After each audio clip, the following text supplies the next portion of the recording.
자, 여러분 여호수아서라고 하면 어떤 생각이 주로 드십니까?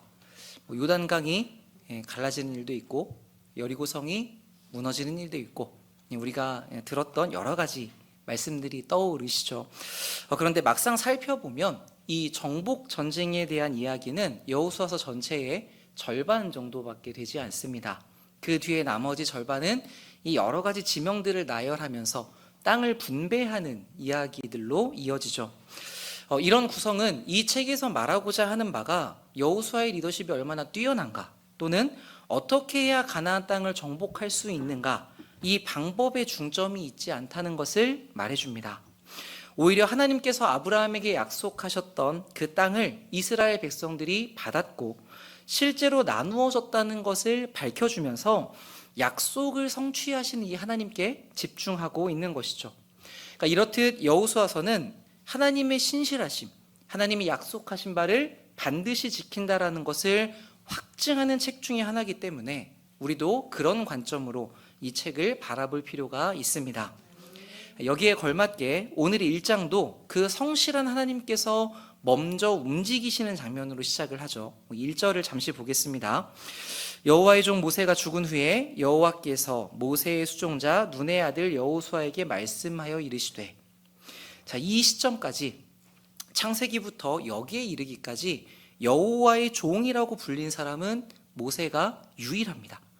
그럴 만도 하죠. 이 사람은 하나님과 대면하여 보는 사람이었지 않습니까? 자, 그런데 우리 모두가 알고 있는 이 사실 가운데 어떤 내용이 또 숨겨져 있습니까? 살면서 우리는 내가 지금 멈춰야 하는가 가야 하는가, 떠나려면 어디로 떠나야 하는지를 잘 모르겠고 그 답이 필요할 때가 참 많은데, 이스라엘 백성들에게 있어서 모세는 그런 불분명한 순간마다 하나님의 정답이 무엇인지를 확실하게 가르쳐주는 사람이었다는 점입니다. 그래서 이스라엘 백성들에게 모세는 마치 하나님과 같이 여겨지는 그런 사람이었죠. 더구나 이 가나안 땅에 들어가기 직전인 이때에 이스라엘 백성들은 모두 광야에서 태어난 2세대였습니다. 1세대는 40년 전에 12정탐꾼의 보고를 듣고 나서 낙담하고 불순종하는 바람에 그 뒤에 광야에서 다 죽음을 맞이하게 되었죠. 누구만 빼고 다 죽었습니까? 여호수아와 갈렙이 살아남았죠. 그리고 그 당시에 20세 이하의 아이들은 다 죽지 않았습니다. 자, 그러면 40년 전에 20살 이하의 아이들만 살아남았으니까 40년 뒤인 이때는 이스라엘 백성들이 다 60세 이하였겠다, 우리가 생각해 볼 수 있죠. 그리고 그 중에 40세 이하의 사람들은 전부 다 광야에서 태어났던 사람들입니다. 자, 여기서 우리가 알 수 있는 게 하나 있는데, 지금 이스라엘 백성들은 대부분 자기들이 태어났을 때부터 누가 있었어요? 모세가 있었다는 거예요. 이들은 태어나서부터 모세를 보고 모세에게 말씀을 듣고 하나님에 대해 배우며 자랐습니다. 언제나 그들 앞에는 하나님을 대면하여 만나는 모세가 서 있었고, 말씀을 전할 때에는 수건으로 가리고 있었던 그 얼굴빛을 보면서 하나님이 우리와 함께 하신다는 걸 확인하면서 자랐던 것이죠. 자, 우리도 신앙생활을 하다 보면 이렇게 우리의 마음에 안정감을 주는 신앙의 선배들이 있으시지 않습니까? 내가 힘들 때, 지칠 때 그분을 찾아가면 하나님이 살아계시고 우리에게 은혜를 베푸신다는 걸 느낄 수 있는 그런 든든함을 주는 우리의 영적 멘토분들이 있습니다. 그래서 우리가 혼자라면 잘해가기 어렵겠지만 이 신앙생활을 더 나은 안정감 가운데 그분들을 의지하며 성장해 가게 되죠. 자, 그런데 만약에 어느 한순간에 갑자기 그분이 사라지신다고 하면 우리의 마음이 어떻겠습니까? 꽤나 불안해질 겁니다. 이제는 내가 곤란에 처하면 누구에게로 가야 하나? 누구에게 영적인 공급과 도움을 받아야 되나? 과연 내가 혼자 잘해갈 수 있을까? 이런 마음이 들겠죠. 자, 오늘 여호수아 본문은 정확하게 그런 상황을 배경으로 하고 있습니다. 내가 태어날 때부터 하나님의 말씀을 받아서 전해줬던 그 모세가 죽게 된 것입니다. 근데 이 모세가 뭔가 노쇠해서 기력이 없어져서 죽은 것도 아니었어요. 120세까지 눈이 흐리지 않을 정도로 정정했다고 하죠. 그랬던 하나님의 사람이 갑자기 죽게 됩니다. 아마 이 모세의 사명이 끝났기 때문에 하나님께서 불러가신 것일 텐데 이스라엘 백성들에게 그 모세의 빈자리는 꽤나 컸을 겁니다. 후계자로 물론 여호수아가 세워져 있었지만 그래도 여호수아는 좀 모세와 같은 느낌은 아니었겠죠. 이런 상황에서 하나님께서 여호수아를 찾아와서 말씀하시는데 그게 2절의 내용입니다.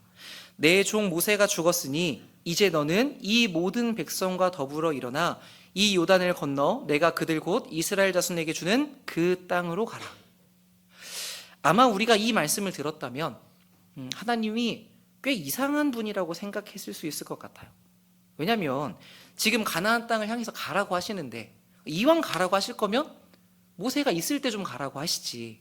그래서 우리가 모세의 도움을 받아서 정착할 수 있게 하시면 좋을 텐데 왜 이러실까? 데려가시더라도 전쟁이 끝난다던가 아니면 요단강은 건너고 데려가시면 참 좋을 텐데 왜 우리가 가나안 땅을 들어가야 되는 시작에 앞서서 모세를 하필 그때 데려가시는가 싶으실 수 있는 겁니다. 자, 그런데 이런 마음이 우리에게 드는 것은 우리 안에 탁월한 지도자를 원하는 마음이 있기 때문이죠.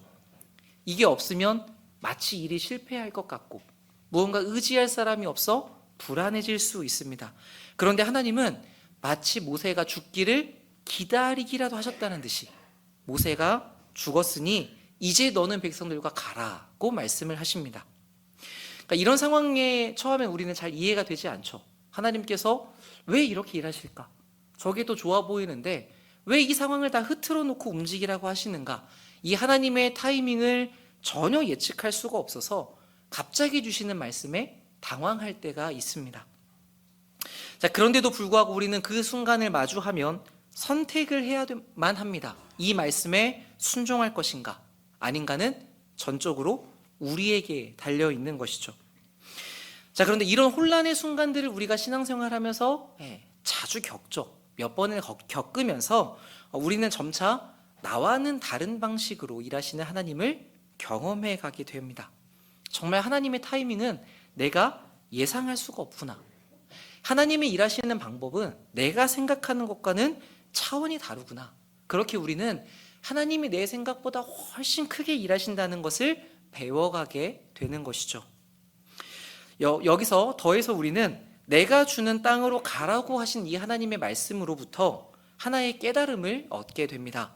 자, 이 지점에서부터 이제 홍해를 건너온 사건과 가나안 땅에 들어가는 사건의 명백한 차이가 생겨나기 때문입니다.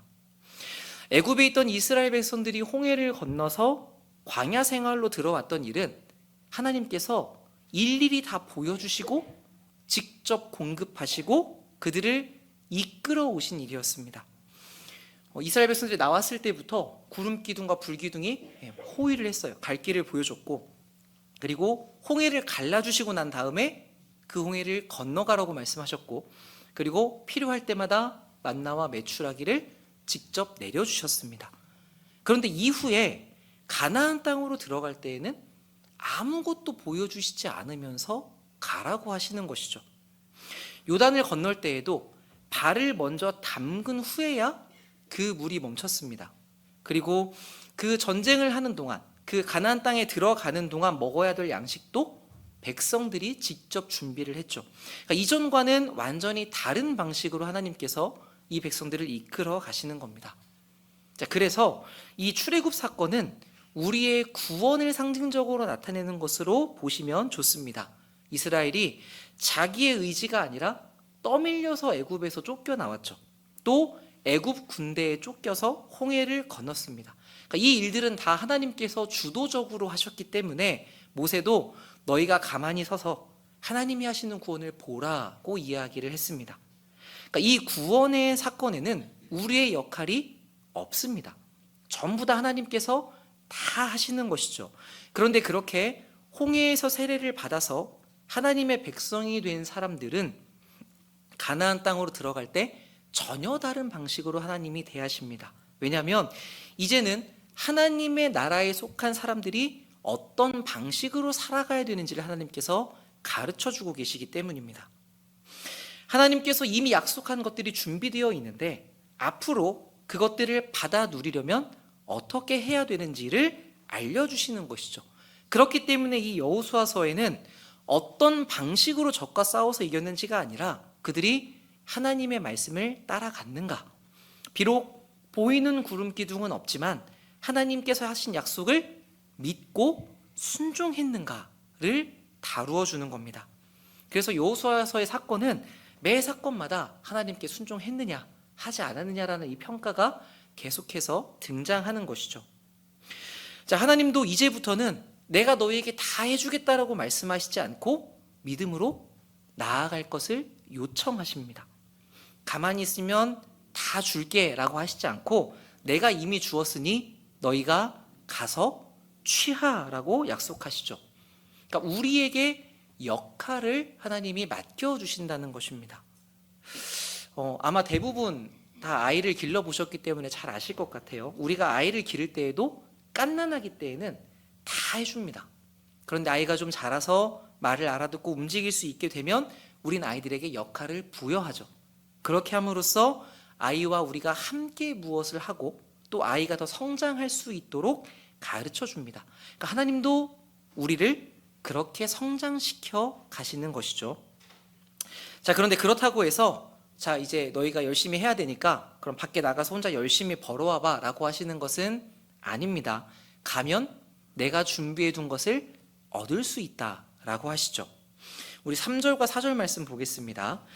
내가 모세에게 말한 바와 같이 너희 발바닥으로 밟는 곳은 모두 내가 너희에게 주었노니 곧 광야와 이 레바논에서부터 큰 강 곧 유브라데 강까지 해쪽 속의 온 땅과 또 해 지는 쪽 대해까지 너희의 영토가 되리라. 아멘. 하나님은 너희가 나를 위해서 얼마나 많은 결과를 만들어 오는지를 보겠다고 하지 않으셨습니다. 너희가 밟으면, 순종하면 내가 너희에게 이미 준 것을 얻을 것이다 라고 말씀하시죠. 이건 마치 우리가 부모님의 심부름을 하는 것과 비슷합니다. 다들 어릴 때 엄마 심부름 가보셨잖아요. 저기 아래 슈퍼마켓에 가서 아주머니께 엄마가 보냈다라고 하고 주시는 거 받아와라. 그럼 우리는 그게 뭔지를 몰라요. 그리고 어떻게 해야 되는지도 모르지만 그 말 하나만 믿고 그 밑에까지 내려갑니다. 근데 가서 엄마가 보내서 왔는데요 라고 하면 진짜로 아주머니가 뭘 주시죠. 그럼 또 그게 뭔지 모르고 봉지째로 들고 갔다가 어머니께 드립니다. 그러니까 가장 단순하게 말하면 하나님의 약속과 우리의 순종은 이런 구도인 것이죠. 여기서 이 광야는 남쪽을 이야기하고요, 레바논은 북쪽을 말합니다. 유브라데 강은 동쪽, 대해는 서쪽을 말하거든요. 그러니까 하나님께서 얼마나 준비를 치밀하게 하셨는지 이미 내가 너네한테 줄 땅을 다 줄을 그어놨다는 거예요. 그리고 그 지도를 확실하게 보여주시는 것이죠. 이게 생각보다 꽤 넓은 지역인데 하나님께서는 내가 이미 다 지불해 놨으니까, 다 손 쏟았으니까 가서 내 거다라고 하고 사용하면 된다라고 말씀해 주시는 겁니다. 그래서 이렇게 이스라엘 백성들은 여호수아서로 들어오면서 새로운 국면을 맞이하게 됩니다. 끌려오던 삶에서, 수동적인 삶에서 이제 함께 가는 삶으로, 능동적인 삶으로 바뀌게 되죠. 불순종 때문에 광야에서 40년간을 방황해야 됐던 이 지긋지긋한 시기가 끝나고 이제 하나님의 말씀을 자유롭게 선택하며 약속의 땅으로 들어갈 수 있는 기회가 열린 것입니다. 여러분, 여기서 우리가 주의 깊게 봐야 하는 것은 무엇이냐면 시간이 40년이나 지났지만 하나님께서 주신 것을 받는 방법이 바뀌지 않았다는 것입니다. 예전에도 하나님의 말씀을 믿고 들어가야 했는데 40년이 지난 지금도 여전히 순종으로만 그 땅을 얻을 수 있습니다. 그러니까 아마 이 조상들이 옛날에 불순종했던 결과가 40년을 고생하고 다시 제자리로 온다는 것을 알았더라면 아마도 다른 선택을 했을지도 모르겠습니다. 그런데 이 이스라엘 백성들은 그 한순간의 선택이 어떤 결과를 가지고 올지 몰랐죠. 그래서 만용으로 하나님께 불순종했습니다. 자, 그런데 여러분, 그럼 우리는 어떻습니까? 불순종의 결과가 40년의 광야 생활이었다는 걸 우리는 똑똑히 알고 있죠. 이 성경의 이야기를 너무나도 잘 알고 있는데 그 교훈은 여러분의 삶에 어떤 유익을 주었습니까? 이스라엘 백성들은 하나님 우리가 그럴 줄은 몰랐습니다라고 변명이라도 할 수 있는데 우리는 이미 이 내용을 알고 있기 때문에 변명을 할 수도 없는 것이죠. 그러니까 우리는 말씀으로 교훈을 받는 사람들이지 않습니까? 그러므로 우리는 매번의 선택의 순간에 이 내용을 고민해야 됩니다. 내가 지금 하나님의 말씀이 잘 이해되지는 않더라도 순종해야 되는 상황이라면 야, 여기서 내가 불순종했을 때 이게 40년짜리 광야 생활이면 어떻게 할 것인가? 우린 이 한 가지만 생각하더라도 아마도 더 나은 선택에 우리를 내어드릴 수 있을 겁니다. 자, 5절부터는 하나님께서 여호수아에게 주시는 약속이 이어집니다. 6절까지 보겠습니다. 너의 평생에 너를 능히 대적할 자가 없으리니 내가 모세와 함께 있었던 것 같이 너와 함께 있을 것임이니라. 내가 너를 떠나지 아니하며 버리지 아니하리니 강하고 담대하라. 너는 내가 그들의 조상에게 맹세하여 그들에게 주리라 한 땅을 이 백성에게 차지하게 하리라. 아멘. 자, 우리는 이 하나님의 당부하시는 말씀에서 여호수아의 속마음이 어땠을지를 추측해 볼 수 있죠. 든든했던 하나님의 사람인 모세는 죽었고 이제 자기가 200만 명의 이스라엘 백성들을 이끌어야 됐습니다. 그리고 들어가야 될 가나안 땅은 아주 무섭고도 강력하기로 소문난 민족들이 가득가득한 곳이었죠. 그러니까 이렇게 보면 여호수아는 축하받을 자리에 오른 게 아니었어요. 우린 마치 이게 2인자에서 1인자가 된 것처럼 생각할 수 있지만 사실 여호수아의 입장에선 이게 부담스럽고 어떻게 보면 최악의 상황에서 지도자가 되었다라고 볼 수도 있습니다. 그러니까 이 안에 얼마나 많은 걱정들이 있었겠습니까? 여러분 그 새해 시작하면서 구역장만 맡아달라고 말씀을 드려도 그 7명, 10명인데 되게 이렇게 막 마음이 떨리시잖아요. 200만 명이거든요. 얼마나 많이 걱정이 됐겠습니까? 근데 그때 하나님께서 여호수아에게 약속을 주시는데 이때도 하나님은 너 걱정되니? 두렵니? 그러면 걱정 마. 내가 다 해줄게 라고 하시지 않았습니다. 어떻게 말씀하세요? 너는 가라.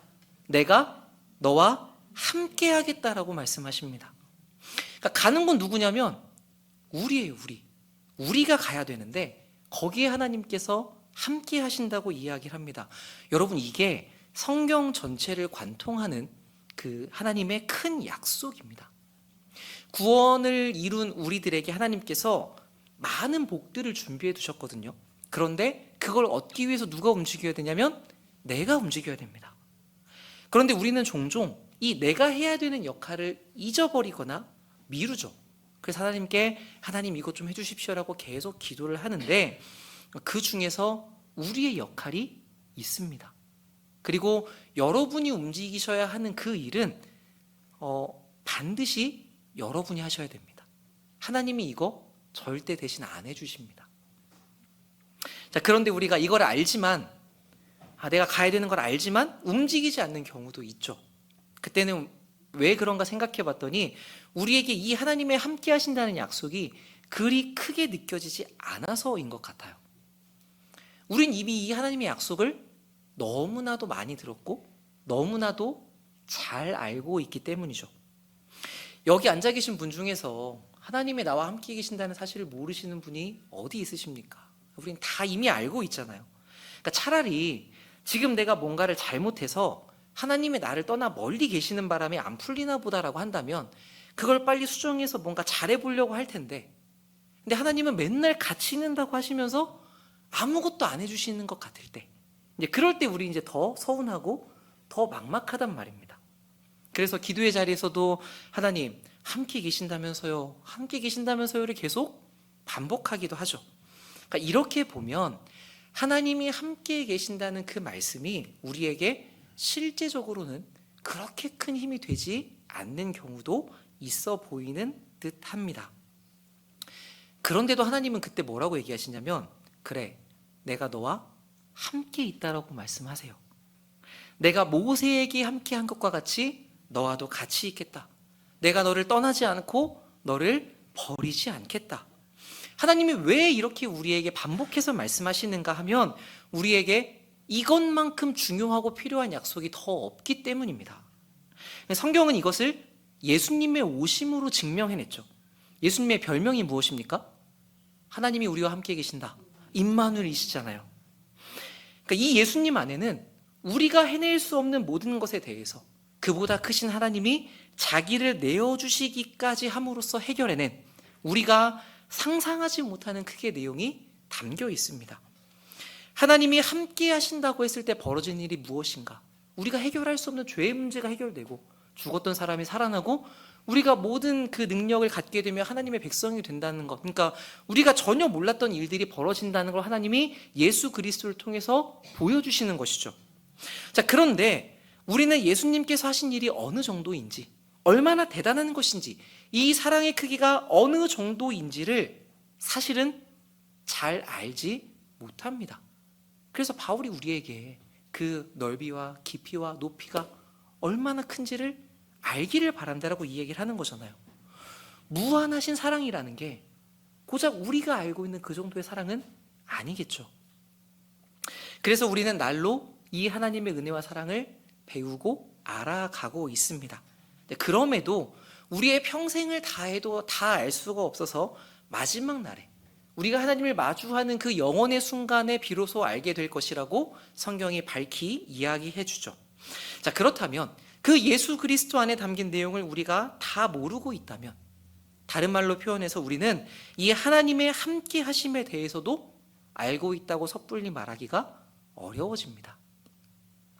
그런데도 우리는 그래, 하나님이 함께 계시는 거 알죠 라는 아주 익숙한 말로 이 거대한 복을 가볍게 넘겨버리고는 마치 하나님께서 나에게는 아무것도 안 해주시는 것처럼 나는 버림받은 사람과 같은 느낌을 느끼는 경우가 있는 것이죠.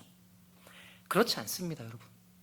그럴수록 우리는 이 하나님의 함께 하심이 어떤 것인지를 더 파고들 필요가 있습니다. 그러면서 왜 하나님께서 우리에게 내가 그 문제 해결해 줄게, 내가 그 문제 해치워 줄게 라고 하시지 않고 그 모든 문제를 넘어서는 내가 함께 하겠다고 약속을 주시는 것인지를 발견해 가야 하는 것이죠. 이게 얼마나 중요한 것인지 신약에서는 예수님께서 한 번 더 말씀해 주시지 않습니까? 이 땅을 떠나시면서 볼지어다 내가 세상 끝날까지 너희와 함께 하겠다. 그러니까 정말 우리에게 필요한 것은 당장 눈앞의 일 하나를 처리하는 게 아니라는 말입니다. 그보다는 우리가 걸어갈 그 모든 인생에 해결사이신 주님께서 항상 같이 계시는 것이 훨씬 더 중요한 것이죠. 왜 그렇습니까? 한계와 약점이 많은 미련한 우리는 완벽할 수 없어서 그렇습니다. 지금까지 그래왔듯이 앞으로도 실수와 실패가 반드시 있을 것입니다. 그게 사역자든 직분자든 초신자든 관계없이 모든 사람은 누구나 실수와 실패가 있죠. 그래서 우리가 이거를 실수하면 어떻게 하나, 잘못하면 어떻게 하나를 하나하나 두려워하기 시작하면 선택을 아무것도 할 수 없고 주저하게 되고 그렇게 하나님의 일을 이루어갈 수 없을 텐데, 거기에서 우리가 강하고 담대하게 순종의 걸음을 내디딜 수 있는 유일한 길이 딱 한 가지 있습니다. 그 무슨 일이 벌어지더라도 전능한 하나님이 나와 함께 하시면서 모든 것을 선으로 바꾸어 가신다라는 이 하나의 약속, 이 하나님의 함께 계심으로만 가능할 수 있는 것이죠. 그렇기 때문에 하나님이 우리를 향해서 자꾸 이 말씀을 반복하시면서 우리에게 진짜 필요한 약속을 계속해서 주시는 것입니다. 우리 수원 서부교회는 이제까지의 50년의 인도하심을 바탕으로 이제 새로운 50년을 준비하고 있습니다. 자, 그런데 이 길은 아무도 걸어보지 않은 길이어서 우리가 눈으로 확인하고 갈 수 있는 길은 아니죠. 새로운 시대라고 하는 것은 아무도 모르는 미지의 땅으로 나아가는 것과 같은 일입니다. 그래서 무슨 일이 벌어질지를 몰라요. 이런 걸음을 앞둔 우리에게는 오늘의 이 약속이 반드시 필요합니다. 내가 너를 떠나지 않고 내가 너희를 버리지 않을 것이다. 더불어 이 시점에 맞물려서 우리는 새로운 예배의 초소를 맞이할 준비도 하고 있습니다. 이제 우리 앞으로는 전혀 다른 환경에서 어쩌면 우리가 익숙하지 않은 형태의 예배를 드릴 수도 있을 텐데 이것도 아직 아무도 경험해보지 않은 일이죠. 그러니까 어떤 시행착오들이 있을지 몰라서 역시나 우리에게는 내가 너와 함께 하겠다라는 이 약속이 반드시 필요합니다. 자, 그리고 같은 맥락에서 우리 개인적으로는 2025년 한 해가 마무리되고 2026년이라는 새로운 지경을 앞두고 있죠. 모든 사람이 마주하게 될 일이지만 이것 또한 누구도 가본 적 없는 미래의 일입니다. 아무 정보가 없기 때문에 모든 사람들은 다 거기에 대해서 불안해합니다. 무슨 일이 생길까? 그래서 나름의 방법대로 점을 보고 구슬을 하고 하면서 복을 받기를 간구하죠. 그러나 그렇다고 해서 그 하나하나의 걸음들마다 매번 그럴 수는 없는 노릇이죠. 그런 우리에게 하나님께서 우리의 모든 인생을 다 책임질 수 있는 아주 큰 약속을 주시는 것입니다. 너희는 걱정 말고 강하고 불안해하지 말고 담대하라. 어떤 일이 벌어지더라도 거기에 대해서 놀라지 말아라. 왜? 네가 어디로 가든 너의 여호와가 너와 함께하기 때문이다. 그러니 너희는 언제나 내 약속 안에, 그 율법 안에 좌로나 우로나 치우치지 말고 걸어가라. 그게 가장 안전하고 가장 복된 길이다. 아멘. 그래서 이 약속은 결코 무력한 말씀이 아닙니다. 오히려 우리의 모든 인생을 담을 만큼, 우리의 그 모든 인생을 담대하게 살아갈 수 있을 만큼 강력한 약속인 것이죠. 그러므로 하나님께서 매번 우리를 완전히 다른 새로운 영역으로 이끌어 가실 거예요. 더 성장시키기 위해서 그때마다 우리가 이 약속을 기억하고 붙드시기를 바랍니다. 그 순간마다 우리에게 여호수아와 같이 두려움이 찾아올 수 있습니다. 그러나 함께 하시는 하나님이 언제나 우리와 같이 계십니다. 그렇게 여러분, 오늘의 여호수아처럼 우리 주님을 믿는 믿음으로 순종하면서 이미 준비해 두신 그 모든 복을 받아 누리는 그런 하나님의 복된 인생을 누리시는 여러분이 되시기를 주님의 이름으로 축복합니다. 아멘.